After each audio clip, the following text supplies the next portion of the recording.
Okay, we're going to continue with section 5.5.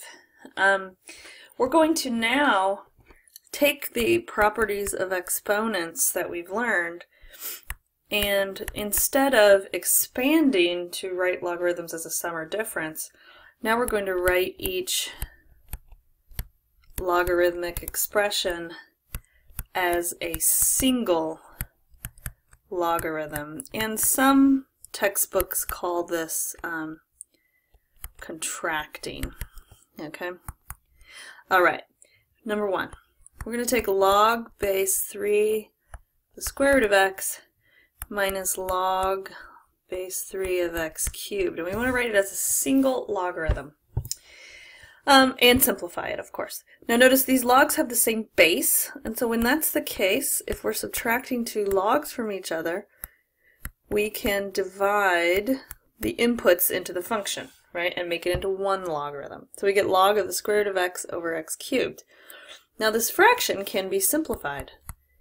Remember that the square root of x is x to the 1/2 power, and over x cubed. Now remember, if we divide two bases with the same exponent, it's the same thing as, let's put this in parentheses, subtracting those exponents. 1/2 minus 3, 3 is 6 halves, so 1/2 minus 3 halves is negative 5 halves. Okay, so we're going to get log base 3 x to the negative 5 halves. You can write it that way, or you can bring down the exponent and write it as a factor. Generally, we like to do that instead of leaving it as an exponent. Okay, number two. Number two, we're going to take 21 log base 3 again of the cube root of x plus log base 3 of 9x squared. And we're going to subtract log base 3 of 9. Alright, so the properties of logarithms tell us that we're going to be able to combine these all into one using multiplication and division. But before that, we need to make sure that the logarithms are of the form log base a of something without a factor in front. Okay, so because of that, I'm going to use the property that says that, a factor in the front can become an exponent. Now, if we think of that log as log of x to the 1/3 raised to the 21st power, and then we know that we can multiply powers when we raise a power to a power, it really becomes log base 3 of x to the 7th. And then I'm going to bring down the rest of it that I left up there. Okay, now notice we don't have any factors in front of the logarithms. Now we can start to combine them. So I know, they're all log base 3. I know that if I'm adding two logarithms, I multiply their bases. Multiply their inputs. And if I'm subtracting, I divide by their inputs. So you can do it all at once. Okay?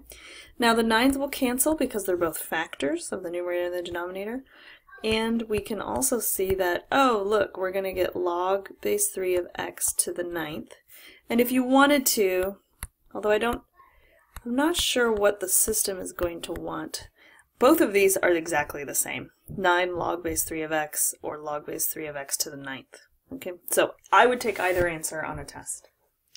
We have one more thing that we need to talk about in this section, and that's the idea of change of base.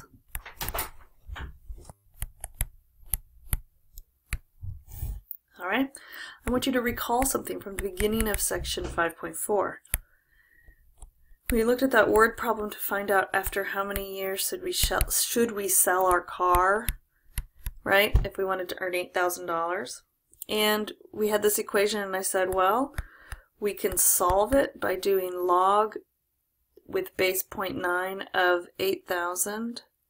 I don't want the calculator right now, thank you very much. Of 8,000 over 16,630, and I know that that's going to equal x. Alright? And we said, oh, but we can't do this in the calculator because it's not base 10, right? This is not the common logarithm. How are we going to do this? Well, we can do it in the calculator. We're going to change its base. We're going to change it from base 0.9 and we're going to change it to base 10, okay?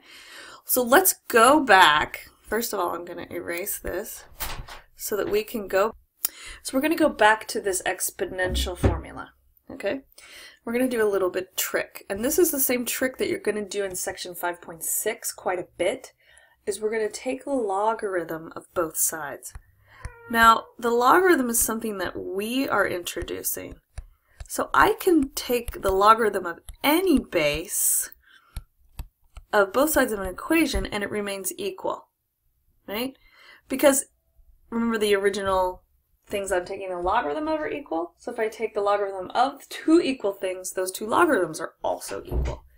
And since I have power in this situation, because I've introduced the log, it can be of any base I want. So I'm going to make it base 10 so that I can do the problem in the calculator. Now, that property of logarithms that allows an exponent on the input of the logarithm to become a factor comes in so handy. We take the x, we bring it down front, and now look at this. I can divide both sides by log of 0.9. And that will give me my x. Right? So we have x is equal to log of 8,000 over 16,630 divided by log of 0.9. Cool, huh? And those are the common logarithms. So we can do that in the calculator. Okay, I found my calculator. Let's compute. So I'm going to take 8,000 and divide it by 16630 equals, all right, we get some value. And then we're going to divide that by 0.9, take the logarithm, and that equals negative 10, 0.513 approximately. Again, we'll just round to the nearest thousandth. Why not? Okay? All right. So notice we changed the base from 0.9, right, here. 0.9 is the base. We changed it to 10 and that allowed us to work on this. We have a formula. You don't have to do it every time from the exponential. You can actually just apply the formula. And this is what it looks like. If we take log base a of m, that's the same thing as taking log of m over log of a. Cool. Notice the log in the numerator of our new expression and the denominator have the same base. So because that's true, and remember I talked about how you could use any base that you wanted to, it's also going to be equal to natural log of m over natural log of a. Crazy. In fact, it can be equal to any base over any base. But the log of any base over log of any base. But the problem is or the reason that we would want to put it in either base 10 or natural log is to be able to use the calculator to come up with an approximate value. Okay, but although we will see that in use the other way. Okay. Oh, before we go on to an example, I want to go back to our original here. This log of 8,000 over 16630 over log of 0.9, and I want to do it with natural logs and show you that we actually do get the same thing. So let's do natural log of 8,000 over 16,630 divided by the natural log of 0.9. Let's bring up our calculator. Okay, we're going to clear this out. Okay, 8,000 divided by 16,630 equals, and then we're going to take the natural log of it. Okay, now we don't get the same value as log, of course, but the ratio when we divide that by 0.9 natural log, notice, did I make a mistake? Let's clear it out again. 8,000 divided by 16630 equals, okay, and then we'll take its natural log, then we're going to divide it by 0.9 natural log equals, what is happening? Did I do the other one wrong? let's go back. Let's take 8,000 divided by 16,630 equals, let's take its log and then divide it by 0.9 log equals, oh goodness, we messed up the first time. Okay, let's go back up. Erase in your book if you're taking notes. Should be 6.945. I think I must have keyed in something incorrectly. Maybe you saw what I did on the way. Now let's do the natural log again. 8,000 divided by 16,630 equals, take the natural log and then divide that by 0.9 natural log equals, and we get the same thing. 6.945. Sorry about that. Happens. Okay, now let's do an example just using the change of base formula. Use the calculator to find log base square root of 5 of 8, right, to 3 decimal places. Again, we couldn't just go for it with the calculator. We have to use change of base. So it turns out that log square root of 5 of 8 is equal to the common log, or you could use the natural log, of 8 over the log of square root of 5.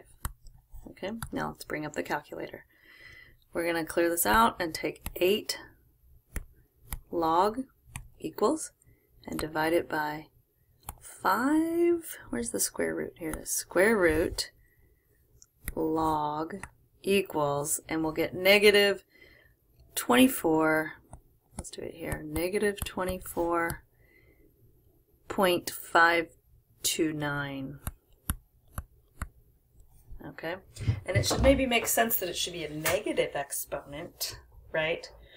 Because square root of 5 is smaller than 8, so to get 8, then, you know, we're going to need to multiply by, we're going to need to do reciprocals, and we'll get a negative. Okay, one real quick thing, 2 quick things. I just want to make sure that you understand, in some science books, they use log to mean the natural log. So just be aware of that. It's very confusing, but it might be the case in a science class that you're taking, okay? The other thing is that I want you to just realize that if you had to simplify any kind of logarithm expression that was a quotient of 2 logarithms that have the same base, right? We can change the base here, right? Kind of back to something else, if that makes sense. Okay, so again, look at your change of base formula.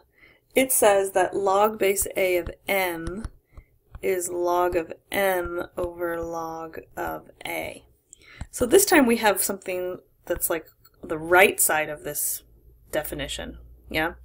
Notice the base is on the denominator, right? And the input into the function is in the numerator.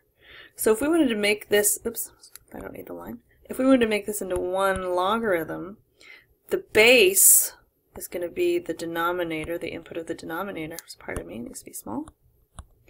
And the input of this logarithm will be the numerator here.